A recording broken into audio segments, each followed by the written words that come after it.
Well, worse than that, I remember articles out of New Jersey and D.C. One was actually USA Today. In fact, Google this or Smart Page it or any search engine. This police caught stealing cars in D.C. And in uniform, they pull up to McDonald's parking lot in a local TV investigation, hook up to a nice car, and just steal it. And the cops openly run chop shops. So we're getting very close to purely open 100% criminal government where they pull over the woman, single mother, 2-3 kids. She's working 2 jobs, and they give her a bunch of fines. She can't afford the insurance anymore. She's paying for the illegal aliens in the city. They impound her car. She can't pay the $1,000 to get it out. They sell it. Now she's completely destitute. Now CPS comes and takes her kids. Or she's on welfare the way they want. I mean, they are literally hunting us. And as the economy implodes and falls apart, they're just cops every mile. And they literally, the illegals are gods. I know you're a sanctuary city. Are they just, are people noticing the discrimination where they are just completely left alone and allowed to rob and steal and do whatever they want? There's no money to be made off them. That's just the bottom line. There's no other way to say it. There's no money to be made. The only money to be made is off a citizen who's got a job and who'll actually show up and actually pay the fine. What about citizens starting to drive cars and then going in court watching for the illegals, and they literally in Austin, $1 fine. Oh, you DWI, you ran into the car? $1 fine. And then show the citizens getting $5,000 fines and then getting that citizen to sue. That's got to violate a bunch of laws. Discrimination, racketeering. What is the selective enforcement, unjust weights and measures? What are the cases on that, Counselor? Well, I'm not, aware of anybody that can take the system on, because anyone who's ever gone to federal court with a client who's got black eyes, broken legs, you can have a client pretty well beat up, and to actually succeed with a 1983 action, it's going to take 2 years of litigation, about $30,000 or $40,000 in costs, and even then, you'll be lucky to settle that case, much less get a jury verdict. They fight these tooth and nail. They get the big downtown lawyers to come in. And, of course, the fraternal order of police are all over these cases. It's tough. Because this is the racket. They've got the environmental laws, the property tax, the CPS, and the public are literally like cows they bring into slaughterhouses, and they're not going to let cows on their field revolt. They're going to walk up to that cow with a piece of PVC pipe or with a stun gun with a cattle prod and let us know, hey, this isn't America. You're our slave now. Well, you got 2 rights left. You got a right to an attorney, and I know that's tough, but you've also got a right to a jury trial, and those are basically your only 2 left. And so when you get in a pinch, you gotta exercise those 2 rights. I will say this: the gentleman who had gotten the DUI, because he was part of the Colorado We Are Changed, of course they videotape everything. So we had him on videotape, no slurred speech, no bloodshot and watery eyes. He hadn't had a drop to drink. And so we make a joke here in Denver. We got to play 9/11 truth videos in front of the jury, and they found him not guilty in about 30 minutes. So, all the jurors are shaking their head up and down, So it's a tough But I bet the cop didn't get in trouble. I bet those cops are being promoted right now to the top. Not even it was just another case. It was just another day. It was just another verdict. I feel for these young prosecutors. I don't feel like they know what they're doing. They think they're doing their job. They get up in court and say, we represent the people.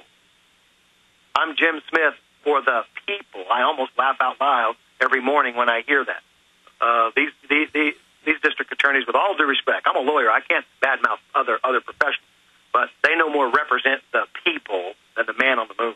Well, here's the issue. I have great police send me documents, videos, material. So you got the good cops who are doing it by the book, and then now they're being hounded out everywhere by just, I won't even go downtown Austin anymore because it's like shaved head, roid head, crazy cops. And I'm like, man, these guys look like they should be in the pen, but instead they're here and they look at you like you are a rabbit and they are a wolf. I don't understand why mayors aren't standing up. I don't understand why sheriffs aren't standing up. This is not good for commerce. commerce depends upon a free flow. It depends upon good energy. It depends upon people's desire. The globalist, the head of NASA, the head of the UN program, they've all said they want the end of the industrialized society. The banks have printed up more money, Counselor, than there is real items. They don't want us. They don't want commerce anymore. Do you understand? They're only using commerce to destroy what's left. Well, I started waking up about 5 years ago, and I fought it. I fought it hard and mentally for 2 or 3 years. And I don't think anyone who's got 5 senses can deny their own reality now. I cannot. I don't know anyone who's even the least bit educated that can deny that everything you've said has come to pass. As harsh as it is, as hard to believe it is. I remember Dr. Paul Craig Roberts saying in 10 years we'll be a third world nation. I laughed out loud. I don't laugh anymore.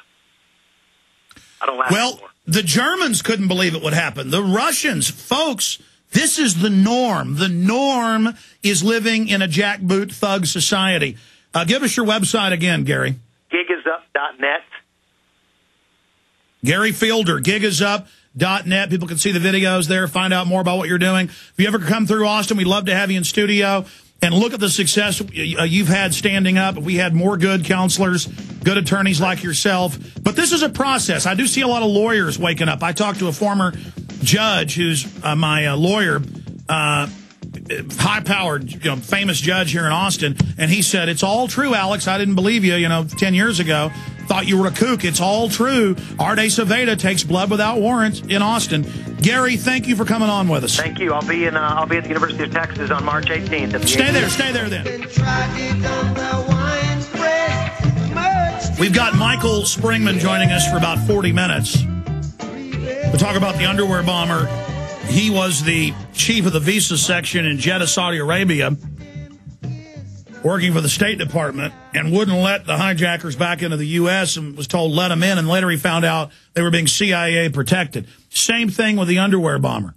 This time the Justice Department admits they ordered him to be allowed on the plane, and then some smart-dressed man, probably a government agent, and they're now admitting somebody did get him on the plane without ID. They had naked body scanners there, but they always bring their guy. The shoe bomber was the same. They find mentally ill people, tell them it's part of a drill, and set them up. It's like Groundhog Day. This happens over. It happened in Miami. It happened in Toronto with the ammonium nitrate and the black radicals. And it was mentally retarded street kids, and they didn't even have bombs, and it was an army was going to destroy America. Going back to our guest, Gary Fielder, finishing up, you say you're going to be speaking at UT when? I'm going to be there March 18th at the AT&T Event Center. It's just right down at the bottom of the fountain in front of the tower. Let me guess. Who's having you in? Brave New Books? Oh, no, I'm just self-funding it. I'm glad you're doing that because Brave New Books has had some great speakers there at that center. Well, that's great that you're doing that, sir. I'm really excited about it. I'm going to be in Creighton this Saturday, Creighton Law School, this Saturday in Omaha, Whittier Law School in Costa Mesa, California on February 20th. And I'm doing this in association with another organization. Their website is called Legal Status Are Us. And it's just to essentially educate people through a full-day seminar about their rights as a sovereign person and exclusive, to this country because sovereignty is in the people. It's in well, Gary, let's do this. Let me put you on hold now, and let's get you in here the day before you are at the event. That sounds great, Alex. Thank you. Okay, we'll get you in studio. Put Gary on hold, get his info, please, gentlemen. Thank you to the great crew.